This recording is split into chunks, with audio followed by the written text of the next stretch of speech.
Oh.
What?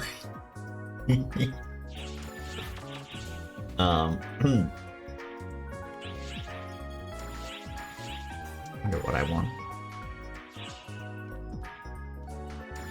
Okay, cool. Star gems, I guess. Very delicious.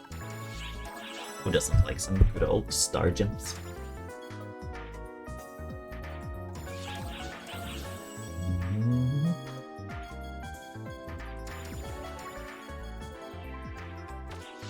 Hello.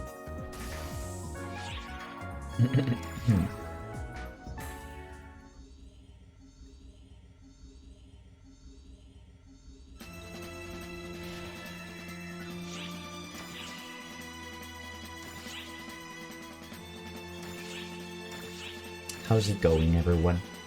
Whoever there is in chat. Maybe it's just you, Kala. I don't know. Either way, how's it going? I think I have a good leg already.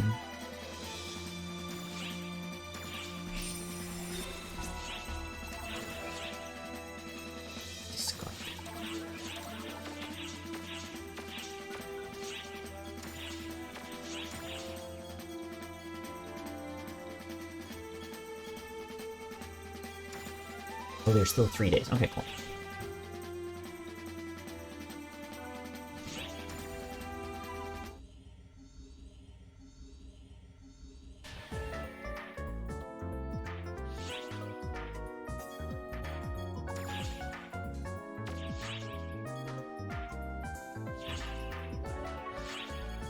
Do I have any...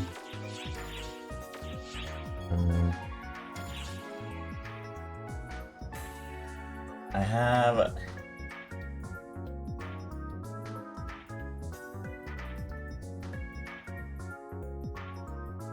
couple people.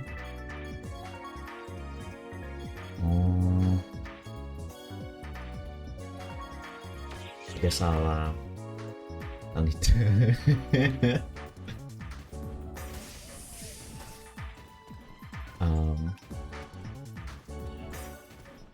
I don't know. I guess I'll need to ask them if they can cast Shifta on me. But yeah, hello. Just go into the training quest to sort of pass some time, I guess.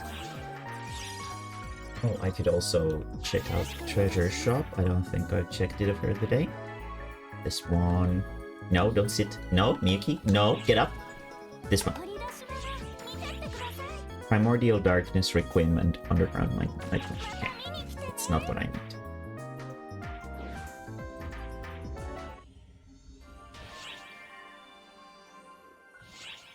That is not what I need. Shua. Shua. Here we go.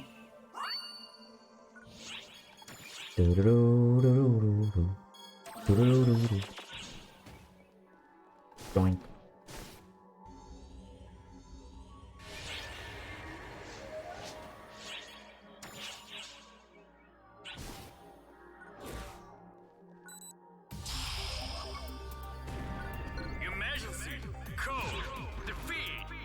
So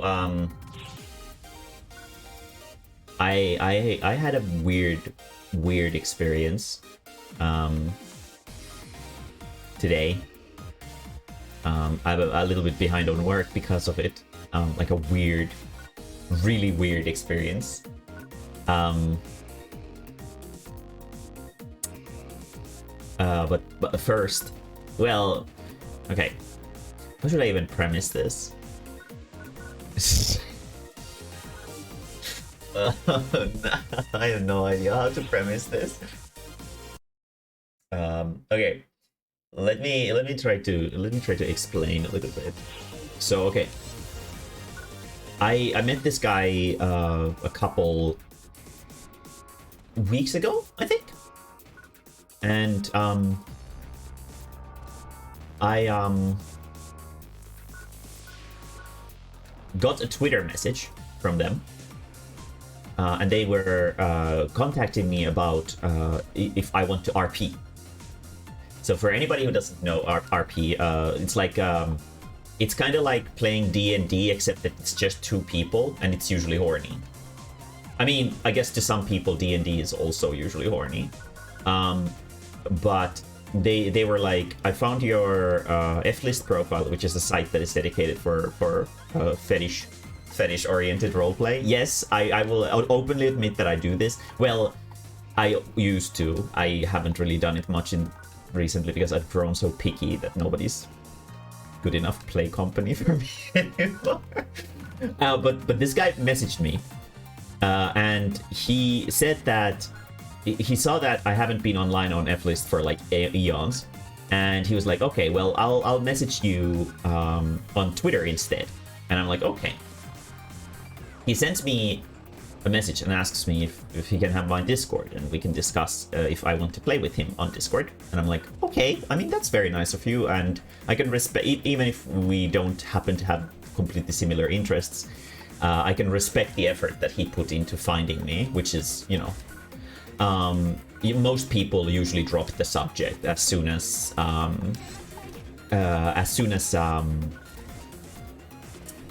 they find out that you haven't been online for a while. Let's call them Mr. Smith. Imagine them as the guy from Matrix. You'll understand eventually. But imagine this person as Mr. Smith from Matrix, the bad guy with the glasses, the agent of Matrix. And Mr. Smith is like, no, not Will Smith. What the fuck? Haven't you not seen Matrix? Mr. Smith, Matrix.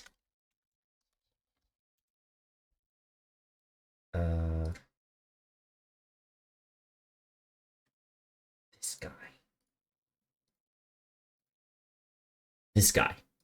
He's one of the Matrix agents. He's well, they all, I think, look kind of like him. That was sort of the idea, that he's like them all. He's like a hive mind of sorts. But Mr. Smith, right? Mr. Smith is so we start talking, and Mr. Smith is pretty fun. He's nice, he's polite. He has a little bit of a gremlin side to him, and he's a little bit edgy. Sort of has a little bit of like chem energy, where he sometimes says like edgy shit and feels just like he's just saying it for the sake of being edgy. Don't really hold him back for it. When I was a little bit younger, he's like 22 or something like that. When I was a little bit younger, I definitely had my edgy streak at one point as well. But it sort of comes with trying to sort of find your own place, I guess. But yes, a moderate amount of Jeff Kusanagi is present. And I'm like, okay, well, that's fine, because he's still a very nice person in general. He's polite, and he's not really trying to be an asshole about being edgy, and he understands if I'm like, okay, well, not necessarily going to respond to the edginess in a way that maybe you're hoping for from your fellow kids. Hashtag 22. But it's fine. And then we just talk about stuff. He plays Final Fantasy 14. Well, he used to, but recently he hasn't been playing it. And he used to play PSO2, not for much, but a little bit. And we were talking about our characters and good games and stuff like that. You know, usual friend stuff. And then we discuss the RP and whatever. And we have semi-similar interests. He definitely has a bit more extreme interests than I do, to keep it kind of vague. But he's sort of responsive and understands that I don't want to do like super extreme stuff. And he's okay with it. And so we start playing and we're doing just fine. And then we play for like 2 weeks or so.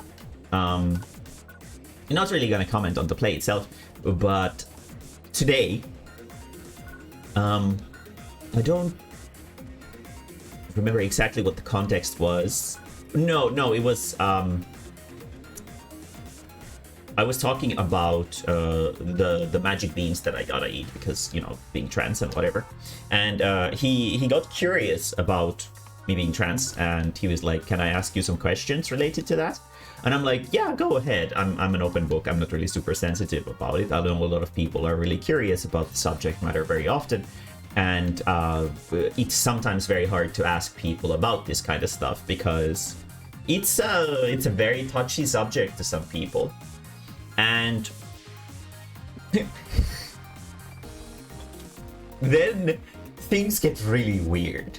Like really, really weird, okay?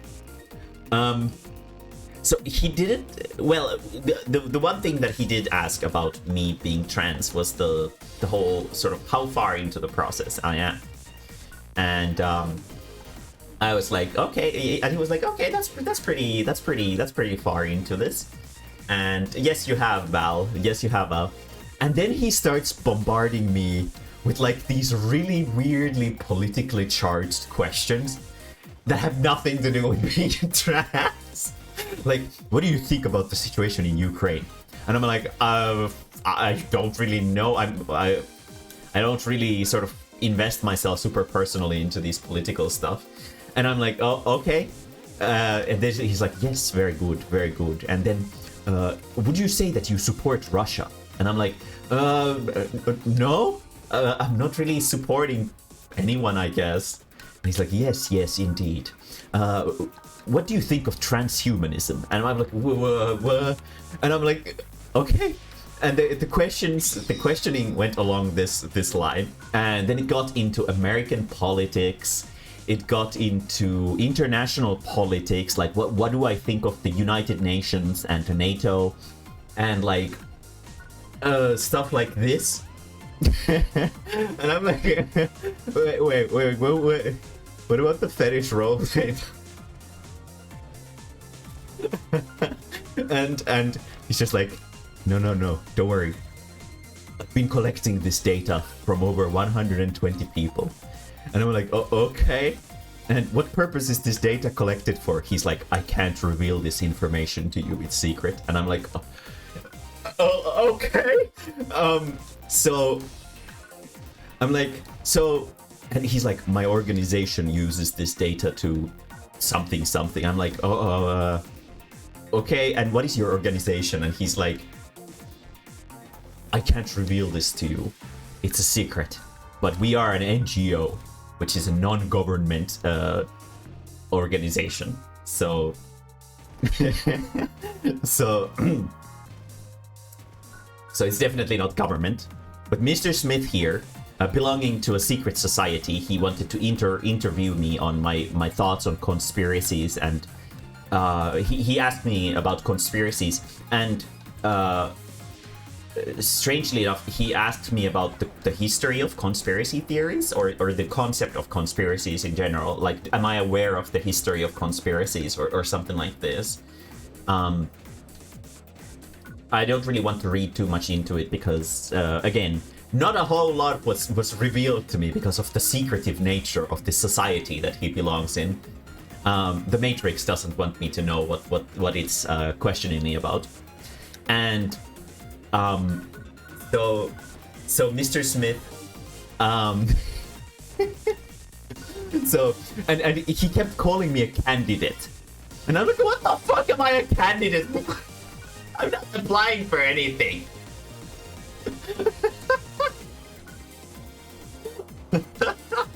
And so and he would ask me like these really obvious and stupid questions too, like he was reading them off of like a list, such as, do I use Twitter, and when I started using Twitter, and this motherfucker contacted me on Twitter so he can check it for himself. Why do I need to answer? I'm sorry, Mr. Smith. I don't mean to roast you this badly, but fuck, that was weird and cringe as fuck. I mean, it was kind of funny at the end of the day. I'm not really the kind who gets personally invested in these kinds of things. I just thought it was really funny and kind of derpy. Because so this is my speculation, but I don't think he's actually a part of a secret organization. It's either like one of these humbug organizations, like a cult or something like that, a conspiracy theorist organization group or something like that, or it doesn't exist at all, and he just does this to a lot of people. I feel like with the current political climate in the world, it's really chaotic and scary, and a lot of people have different weird ways of dealing with it and trying to make sense of it, trying to understand it, and trying to find out like why is everything so scary and confusing. And it might be that he has sort of adapted this idea that he needs to discover or like make these analyses on people based on this knowledge that he's gathering. But or alternatively, if it's like one of these humbug cult organizations, then obviously it's just complete horseshit. Probably because it felt like there was this energy, like he was really proud of calling himself to be working for this org. There was like a, well, it wasn't like super obvious, like he never said that he's proud of it, but the way he vocalized about it was specifically, so I know this to be a pattern in people who are proud of the work they do, when the work has like some tiresome or tough elements to it. When how should I you like to overemphasize how tough your work is to make it seem like you're doing something like that normies can't do. And he does do this quite a bit. You know, it's like it's a living, you know, kind of thing, but it's like a humble brag at the same time. And like there was an unnecessarily vast amount of ego when it comes down to the secretiveness of this quote-unquote organization that we're talking about, that it sounds like it definitely isn't a particularly professional one. Not to mention this guy is a weeb furry. Doesn't really help me think that he's actually Mr. Smith. So it sounds like to me more like a person who's sort of trying to find their place in the world. Maybe they've stumbled upon an organization, quote unquote, that feeds the kind of thoughts that he likes to think about, and you know, I won't really go into that because I don't really know the backgrounds of this, so I feel like speculation on that is kind of pointless. But either way, Mr. Smith,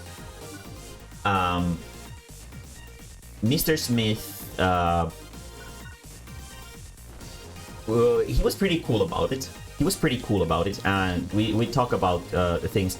And his personal bias started sort of seeping into his objective questionnaire eventually when he started asking why am I not interested in these political subjects, or that I should have more interest in these political subjects. And I'm like, I don't really care. So then we discussed that a little bit. And then at the end of the conversation, I don't know if the comment about his organization being a humbug organization got to him or something, but he asked me if I have ever been diagnosed with like cognitive like a cognitive issue of any kind, like for example memory issues. And I'm assuming this was probably because a few times during the conversation I had to go back and be like, hey, can you just to make sure that we're on the same topic, can you sort of like quote what this statement is in regards to?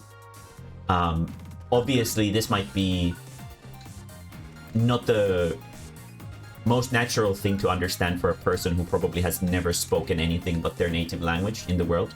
But when you're arguing, or well, it wasn't really an argument, but when you're discussing heavy political topics in a language that you're not native to, it can be easy to sort of lose track of what the conversation was actually about. And I've had a lot of experiences where I end up discussing a completely different topic with a person in a situation like this, because I thought that we were talking about this thing, but they thought that we were talking about that thing. And so I asked them, I just told them that no, I don't have any cognitive issues. My memory is just fine, and I have actually been tested on it, I think, during the whole trans diagnosis whatever situation. So I know I don't have any memory issues.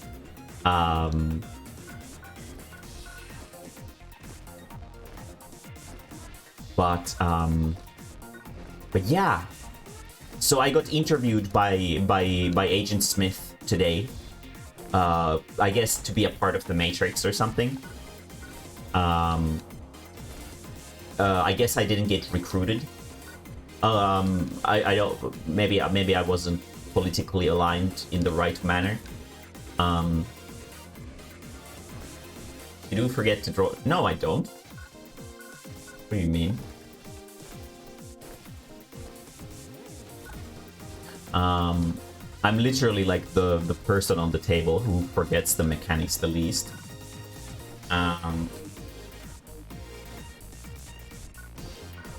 But yeah, it was weird. It was really weird and socially awkward as hell. And with how informal it was really obvious that this was like some kind of RP thing, or alternatively it was like some kind of cult thing, like a political quote unquote. Let's be clear here. I think conspiracy theory groups are also cults, not necessarily religious cults, but the mentality is usually there.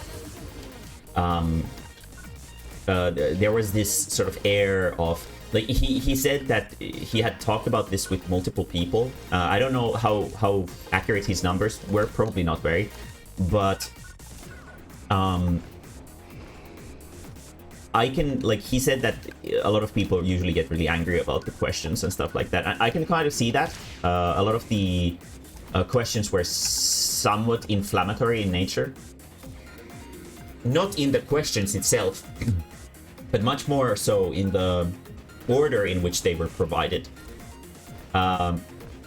Like for example, like questions about the Ukraine war were presented, and then like follow-up questions were presented, like, are you aware of this X thing about Ukraine, or this Y thing about Ukraine? It's like I guess in internet arguments you would call that like a gotcha.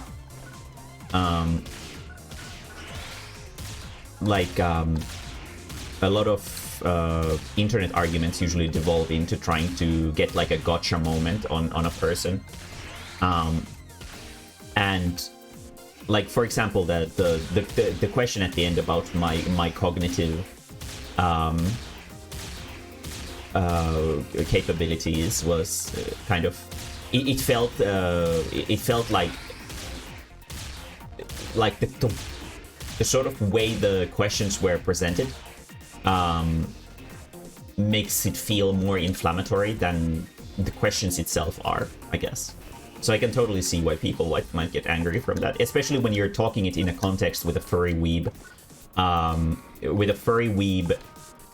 Who has a bunch of wild fetishes and they're claiming to be a secret agent. Well, not exactly, but like the implications are there. So, you know, it was very strange. I can't really blame people for feeling offended about that. I don't really get into online arguments much these days. I've had my share, right? I've had my share of online arguments, and I don't really feel like there's any point in getting like super egotistical over stupid shit online, especially in a conversation with a furry fetishist. It's like, what do you win from trying to argue further in a situation like that? It's completely pointless. So, but he was sort of nice about it. The quip about the cognitive disabilities and whatever at the end was kind of, you know, it came at a moment that is obvious. Its implications are very obvious. That he's thinking that I have to have some kind of like mental issues because I need to confirm sometimes what we are arguing about. But he doesn't understand that it could be because I don't speak English natively. Which might be hard to understand for a person who never speaks anything but their own native language. But that's just how it kind of goes.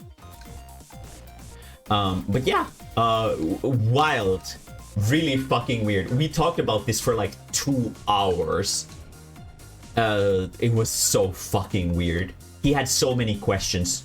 Like, I have to admit that F-List is not the first place where I go to people to ask about the United Nations. That is not... It's like, you know, kind of like how Professor Oak says, there's a time and place for everything, and this isn't it.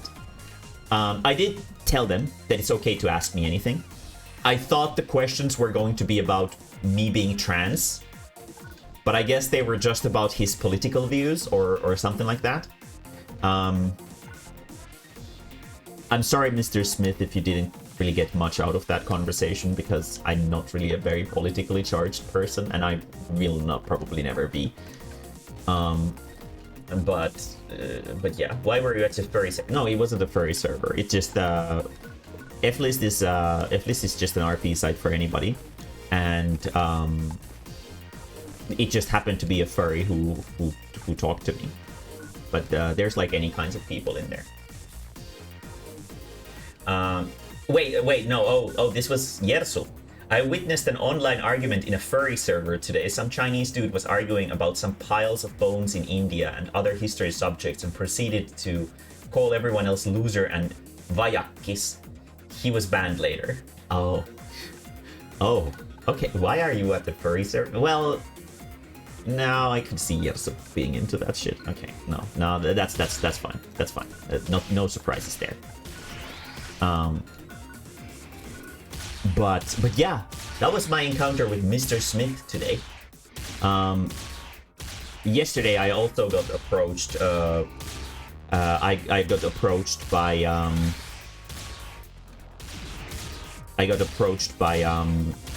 a professional graphic designer. As I mentioned earlier. So if there are any VTubers or aspiring VTubers in chat, pro tip. Let me show you guys. So I posted about this on Twitter. So the files are there. The guy deleted all of their quote-unquote artwork, by the way. So they tried to delete the evidence, but I already got screen caps of them, so they're kind of screwed. most likely gonna get removed from the server very soon. Alternatively, if they don't, then I'll probably just remove myself. What the fuck is the point of being on a VTubing server if they support scammers? So this was the one that really stood out to me, the Coil Senpai thing. I actually checked this out, and Coil Senpai is actually a VTuber. Not a particularly big one, but they are a VTuber, and they like play shooters or something like that. And they use none of this. And the logo, the text logo and whatever, that one they do use, but this guy didn't make that. So the way these guys work, essentially, is so if you, and they send you a Discord message, right? And they ask you if you'd like to buy their graphic design. So there's two ways this can go. Either you say, oh yeah, show me your works, and then you can expose them on social media and whatever. Or you can say, oh no, I'm an artist myself, and I do art myself. And then they say, oh really, that's cool, can I see your art? Never ever show them your art, because this is exactly what they do.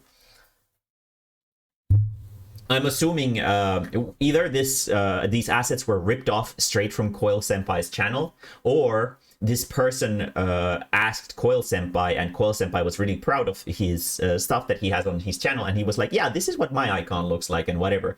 So this motherfucker took the file that Coil Senpai shared with them in showing off their own stuff, or they ripped it off of their channel, and they put it over this shitty clip art mess that they made, and acted like, oh yeah, this was a background that I made for Coil Senpai. So basically they're trying to scam people by giving the implication that I made these and these, but that's not true. I can believe that they made the background because it's all clip art, so none of it is actually, maybe the curtains might actually be drawn, but none of the rest of it is probably drawn. It's just clip art that they've layered and layered over itself. So it's just some free asset library that they've just stuck a bunch of shit together. And as you can see, you can definitely see it, especially in like the computer not matching the perspective of the background at all. And this is just like a completely random, and not this neither, and the shadows, like, I don't need to critique this, you guys know how shitty it looks. But they layered the Coil Senpai shit over their own garbage. This one they didn't do. This one they just stole, probably from ArtStation. This one they probably just I can believe that they made the model, but they probably stole everything else. But yeah, it was some powerful shit. It was some fucking powerful ass shit. Completely amateurish 3D models that looked like they were they googled or watched a YouTube video on how to make a 3D model of an anime character, and they just followed it to a T. And the results were horrid, absolutely just fucking garbage, to be honest. I'm gonna roast them a little, or be a little bit more harsh than I usually am when it comes down to art critique, because this person is clearly trying to exploit especially underage VTubers who are naive and don't understand that there could be a scammer amongst. So yeah, fucking trash, absolute trash quality. Most of their art had stolen assets from various different sources online, and it's just it's shameless. It's really shameless. Yeah, it's really weird. Looks like my friend. But yeah. But yeah, that was wild, I guess. It was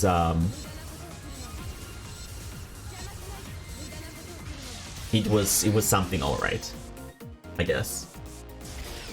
Had this double whammy of socially awkward situations today. It was really weird.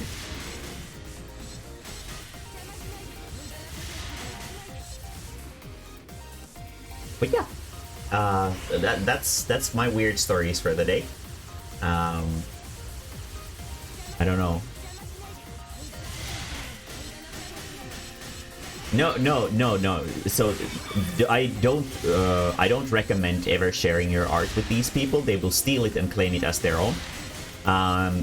No matter what you do, you should always ask them to reveal what they know, or like show their work to you, and then expose them in public, or alternatively just call them shit.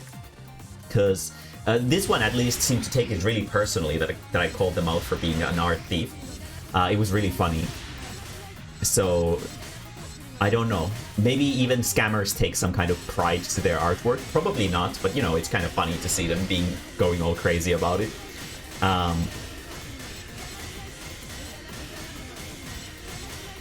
Yeah, that was my adventure for now. And oh boy, was it a unique experience for sure. Yeah, no, maybe they are I don't know. I've had a guilt trippy graphic designer as well, who was like, my cat died, so I need some help. Help in I don't know, the necromancy costs or something. I don't remember like what was the sort of mental like secret sauce behind reviving their cat, but something like that. And it was pretty funny as well. But yeah, they come in many shapes and sizes. I guess they have to work if they keep appearing. If they didn't work, then I don't think there would be enough of a reason for them to pop up that much. VTuber, the VTubing, VTubing is a very sort of, the culture around VTubing is that it has like this financially heavy burden element to it, where like I don't know if you guys watched any VTubers, but especially here in the West, I don't think it's so much an issue in Japan, but here in the West, a lot of people are like often like bragging about how much X person's VTuber model cost, or something like that, as if it's like a good thing that like you paid like 10k for your VTuber model. And this thing sort of gives VTubing like this sort of premium feel to an extent, that it's like this secret club where you gotta pay a lot of money to sort of enter into it, unless you are like artistically inclined to begin with, and you can get your VTubing model done within the trial period of Live 2D.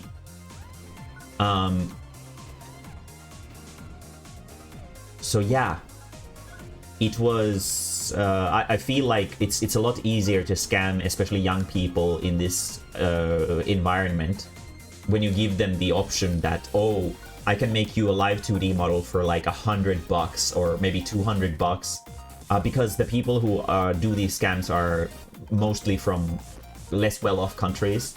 It's very clear in the English that they speak. It's very, very poor.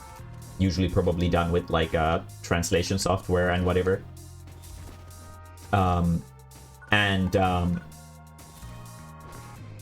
This kind of cheaper prices, while they might be cheaper quote unquote to us, they might be big money for those people out there. So this whole,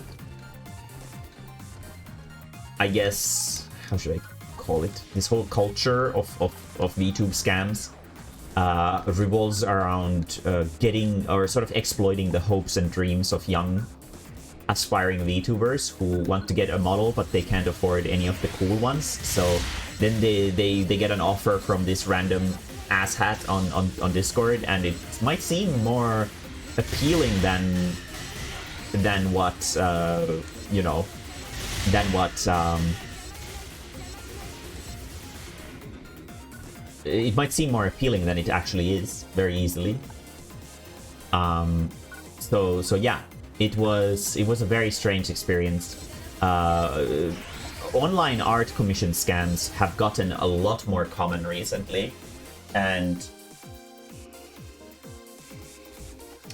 but like, it's like, I don't know. I guess it must be profitable. I've seen a lot of scammers in the commission spheres as well, where you are given an ArtStation portfolio where it looks like every second picture is drawn by a different person.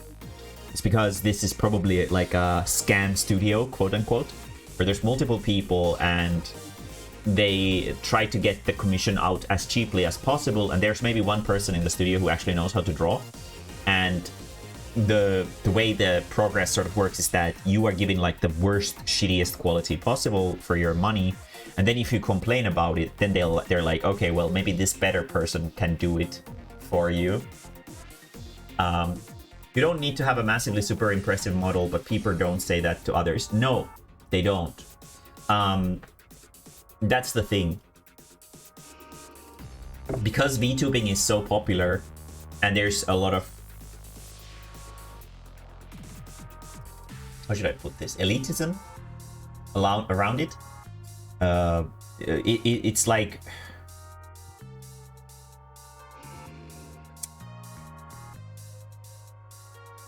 to a lot of people, the value of a VTuber is determined by the quality of their model, because there's so many VTubers out there that usually people make judgments on whether if a VTuber is worth their time or not based on the production quality of the stream.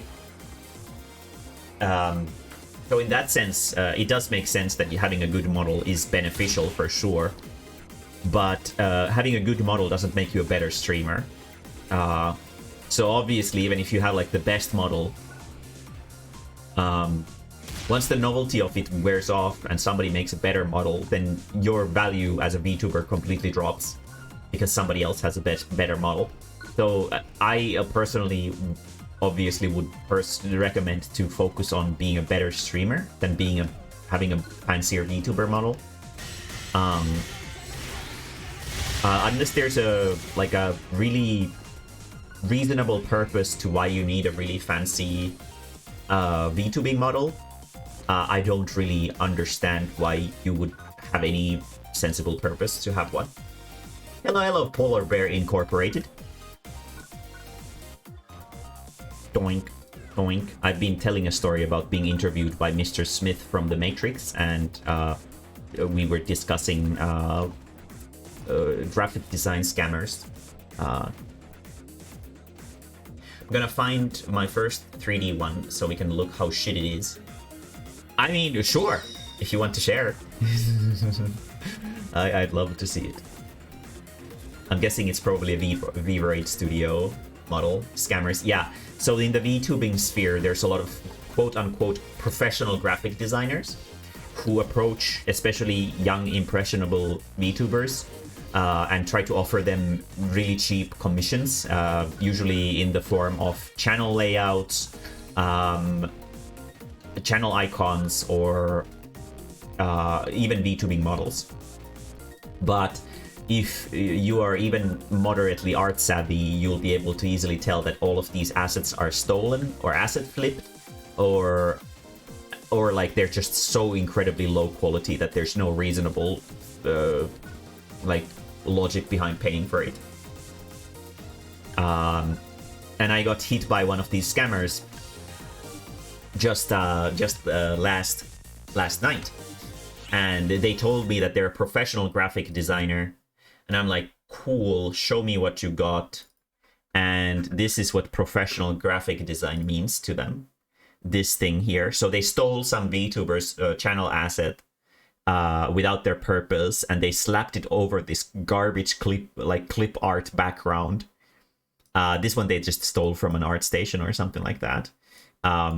they definitely do not know how to make lights work or reflections work in a 3D model setting, because they also like shared 3D models like this. So okay, for anyone who isn't really art savvy, right? If you ever ask an artist for a commission and they send you a portfolio where there are 3D models that look like this and 3D models that look like this, it's a scam. Don't buy. Never buy. There's no person who can model like a room like this, but models humans like this. I get that organic shapes are harder to model, but when you know how to model a room like this and texture everything like this, there is no purpose whatsoever in all hell or no world where these are made by the same person. That's just not a thing. Especially when the person shows you off this garbage as well. So if even one work of art in their portfolio looks completely out of place, it means that this is a scam and you need to stay the fuck away. It's that easy.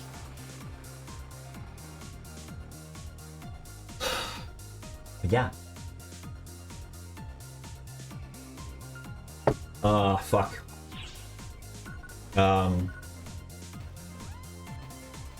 Well, yeah, well, they're usually from like really poor countries where the morality of stealing from people is the line of morality is grayed out heavily by the fact that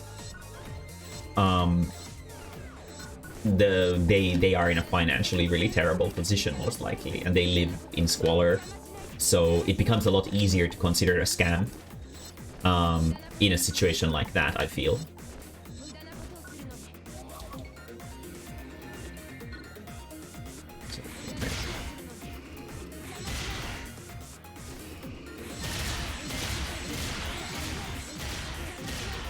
It's like that.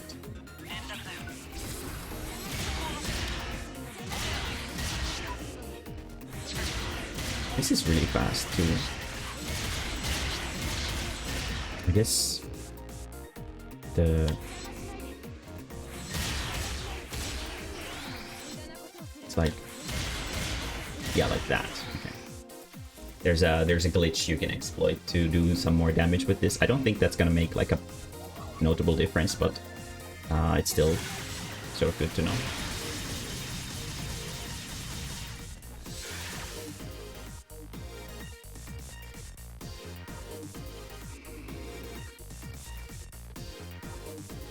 Yeah, exactly. If there's a completely dissonant quality to the art, like there's completely, like the art is does not match in quality at all. There's literally zero reason to believe that this is a real artist.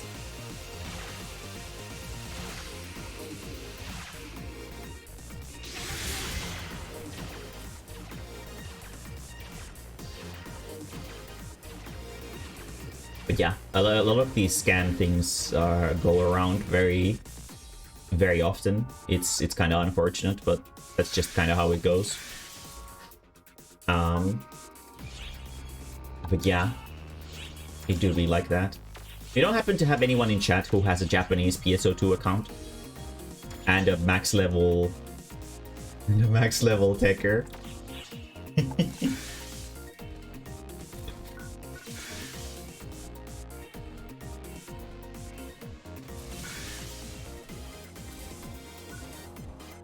So I have like a couple of raids left, like solo raid things that I can do left, but I need a techer to be able to clear them. Otherwise, it's gonna be really rough to try them. I can ask some of my old people who I barely know anymore if they can help me. We'll see. We'll see if they can.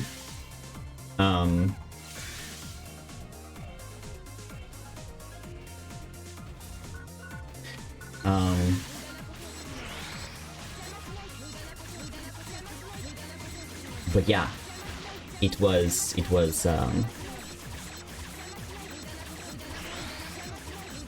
weird time. Okay, really quick BRB. I'll go refill my water, and then I'll be right back. And then we'll take a look at Val's 3D model. And then I'll see if I can lure some fools into giving me Tekker, Shifta, maybe Kuono. Gotta put these in art. Perfect. Well, Kuono actually should be available in like 10 minutes, so maybe he's available. We'll see. He would be my favorite fool to ask this for. I'll be right back. Give me a second.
Oh. Hello again. One last thing about Mr. Smith, by the way. Just something. This is just. I'd just like to play detective because he likes to try to diagnose me with cognitive issues. I'll play detective just to balance things out. So first, when I met him, he said that he's from the UK, and I'm like, okay. And then he later on revealed that he was like, sorry, I'm not actually from the UK, I'm from Australia. And I'm like, okay. And then we talked about Australia. He doesn't really talk a lot about Australia. And I'm guessing he's probably from the States. That's my conspiracy theory, is that he's actually a US citizen. Because all of the questions in the questionnaire that he gave me were basically US related one way or another. And the one sort of giveaway for me, at least, was the fact that he asked what I think about Donald Trump. And usually people from outside of the US don't ask that. Because in the US there's like a very sort of stark contrast between people who support Trump or don't support Trump. And like but like you don't just go to like Germany and people randomly start giving you questionnaires and asking you what you think about Donald Trump. Like that's it feels like, you know, it feels kind of weird. So I'm guessing he's probably from the States. I think his language, like the language that he writes, is also American, if I don't remember wrong. I don't remember him saying the word color with UR, for example. Color, as the UK people. I don't know how Aussies write English, but I think Aussie English is kind of more close to British English, right? But I think he writes American English. I mean, I do too, and I'm not English to begin with, but I'm pretty confident he's probably from the US. He's more Brit, like, yeah, that's what I thought too. So I'm guessing that he's from the US, but because he's from a secret society, he can't reveal this to me. I mean, at first he lied to me about being from the UK already. So, so yeah. So yeah, that was a very special experience today with Mr. Smith. He's nice. It's just his conspiracy theories are kind of funny.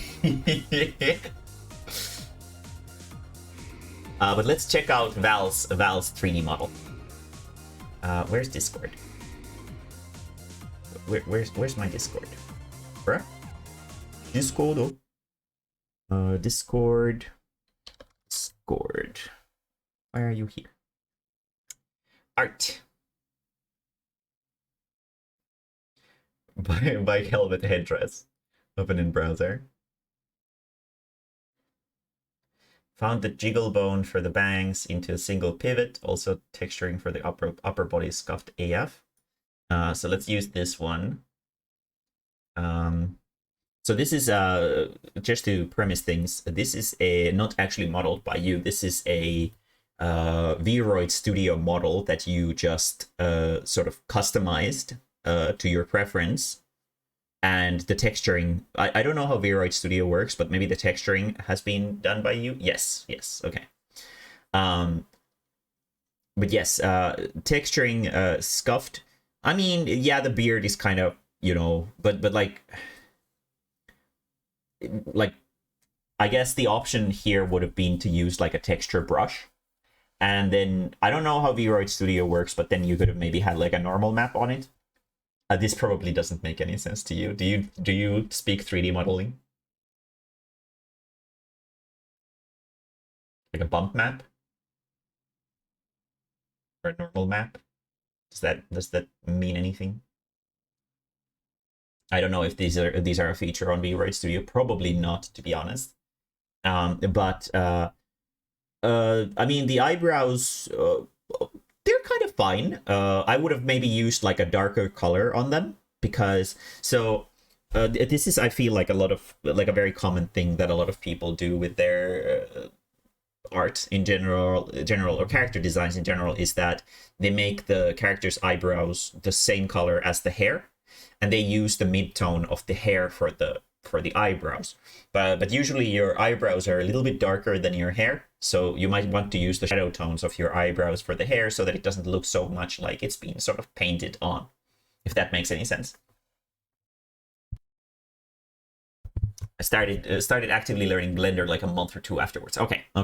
So bump mapping would obviously mean to give this set of polygons here a texture that has a bumpy feel to it, to give like the impression of hair.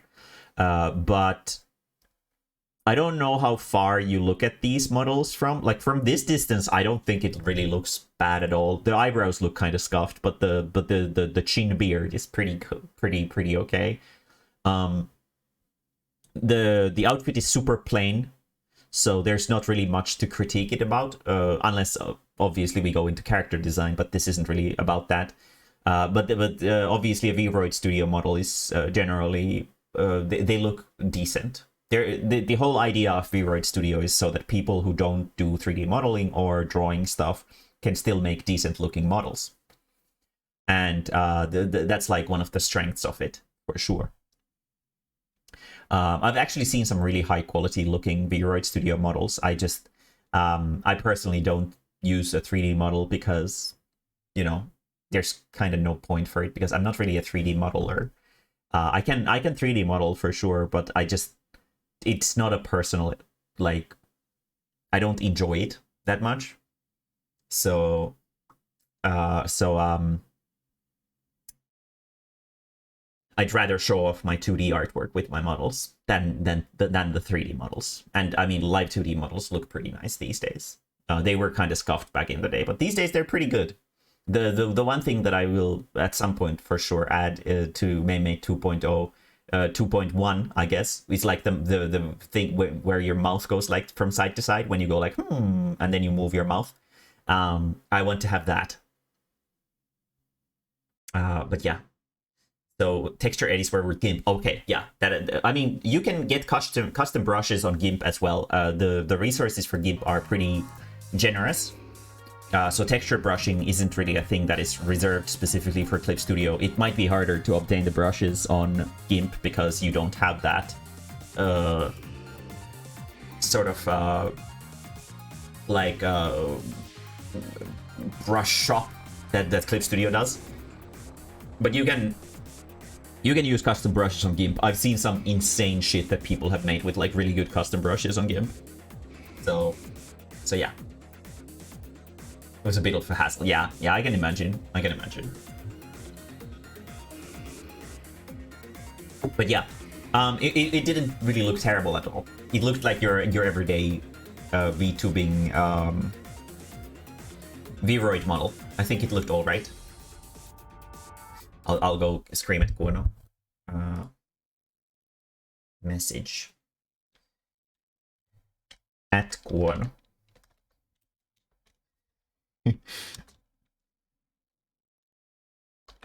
Sattuisiko sulta irtoamaan yhtään maukasta tekkershiftaa?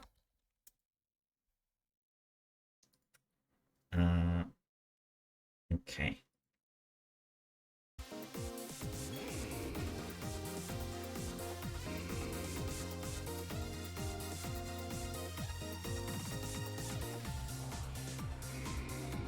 But yeah, I thought it looked okay. It wasn't bad. It wasn't bad at all.